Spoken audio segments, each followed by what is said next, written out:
All right, let me put this mic on you. Okay. There you go. Is it on now? Yeah, we are recording, and this is, what is today? Oh, this is Wednesday, August 7th, Yeah. 2019. So you've got the date already on here. Yeah. Okay. Well, today I kind of want to talk again about my parents. I want the people in the future to know more about them because I feel like they were the kind of people that they could mirror their lives about in the future. Because as a son, I may have not ended up with the sterling character that my parents had. And I may have let them down in ways that that they wouldn't mirror.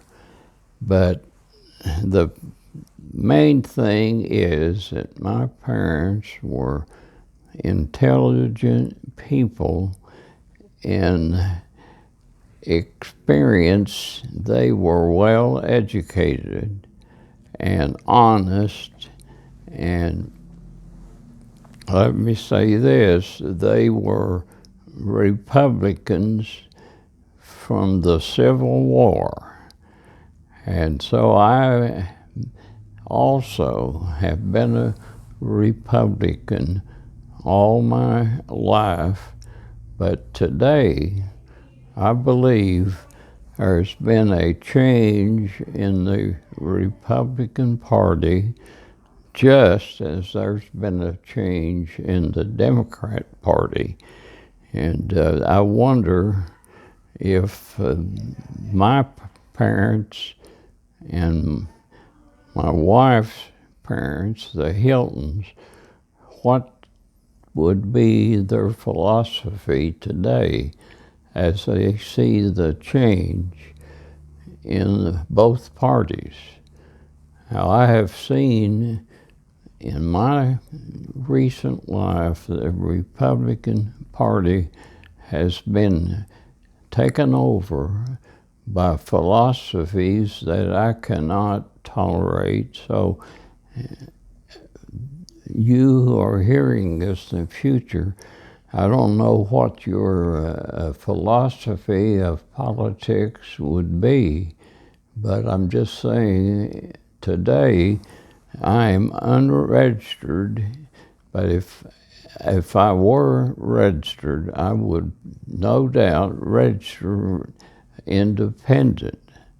And so I trust and hope that you who come along in years to come, I don't know what kind of a world you're going to be born in. I cannot prophesy that far ahead, but I cannot imagine what politics will be like in the next several years. And I know that my life is going to end somewhere probably in the next 5 or 6 years. And what the world situation will be like then, I cannot predict. But I do not see the hope today that I would have several years ago. This random killing has to be controlled. And I even have questions about the credence politicians see in the Second Amendment, for example. Those people lately from the superior of another country wrote this amendment which said a free people needing to stay free must be allowed to carry weapons. And this right was assigned to a standard militia. Now, we can honestly question today, where is the standard militia? And they were assigned weapons so that they could be required to enter this protecting militia, which we do not have today. The greatest thing today compared to a ready militia would perhaps be what we call the National Guard. But no way did the framers and the authors of our Constitution predict a standing people with their own weapons to protect their freedom. We just don't have that today. So these rapid fire weapons need to be recognized for what they are and outlawed. And they are, if the manufacture of them is necessary, they should be locked up and guarded. But there are so many of those already in the hands of the wrong people. We just simply have to be on guard. And I think even today we need to exercise the precaution of staying out of large crowds, and this is not surrendering to the wrong people. It is just being wise to what can happen. So today I caution my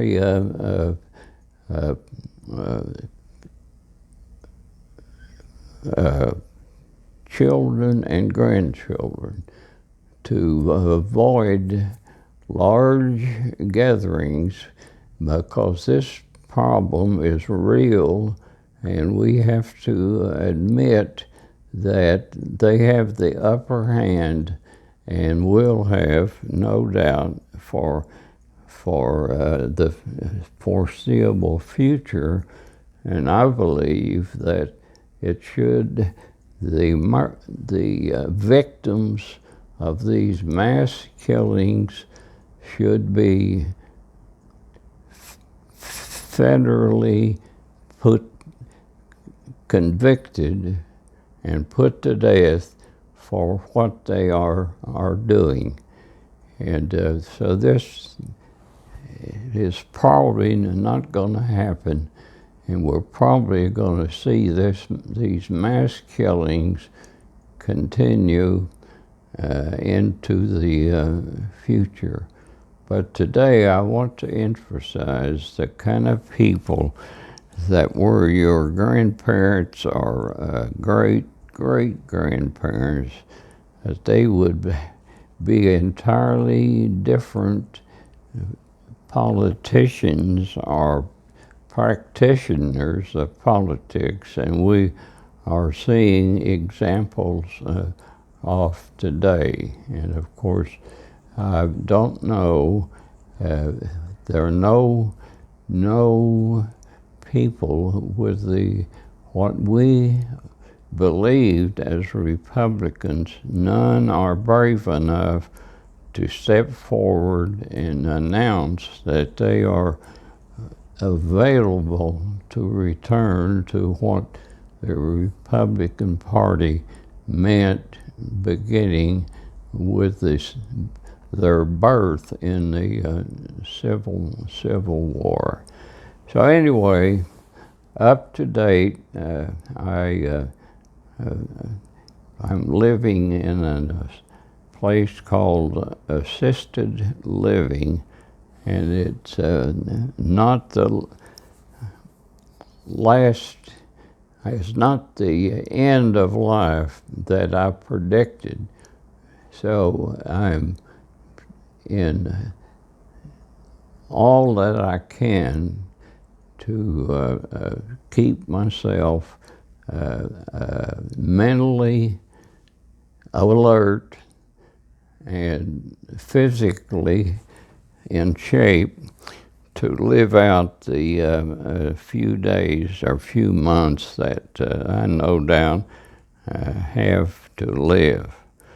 And I may as well pass on to you in the future that I have been denied one of the important pleasures in my life, and that is the possession and use of automobiles. I can remember in my long life that I have owned at least 40 cars, and I love the smell of the car. I love the smell of gasoline, and I love the motion. And I've even I had a early desire to airplanes, and that desire is still there. And I wonder that if I would have the means or finances to finish what flight training I've had, if I could prove that I could fly a plane, but I can't be allowed to drive a car. And so I feel like my denial that I have been denied something that was unfair, and while I find people of less stamina, less ability, enjoying the movement of an automobile, and I realize the danger, particularly the way traffic is today. But I will say that I would be no more a hazard to the general public than those who are driving, and maybe less. And I have no statistics that prove that my age is prone to accidents more than those who are younger. And I have no available facts to show that I would be a more of a hazard to others than most who are driving today.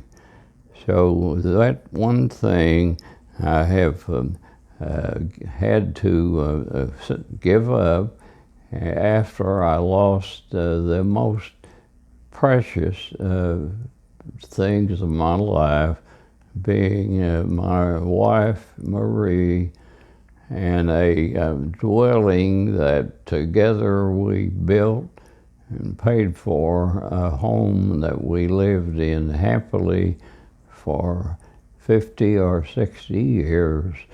And that, of course, is almost unknown of in these modern times. So those gifts that I've treasured are all past. So my quest today is to live the best life that I can under the circumstances to which I'm now in. And so I try to keep my mind alert and my body as fit as possible so that I can move around. And of course, I'm still, I realize I have neglected the study of the Word of God, which is the King James Bible, which I've owned for many years, and I continue to treasure it as the one true thing that we can look to today. So with that, I will end this portion and see if there are questions that my son would want to ask or agree with or disagree, and about things to come. So with that, I will turn this phase of the questionnaire over to him. So now, Steve, if you have questions that come to you and you aren't going to have me around to ask, and so you may have questions that will that you have wondered about the family, and now it's your turn. Okay, well, we'll get to those on the next video then, which will follow right after this one. Okay, and maybe Judy will be in on it by that Yeah, time. she can watch this. Okay. Okay, well, thank you, and we'll be back next time.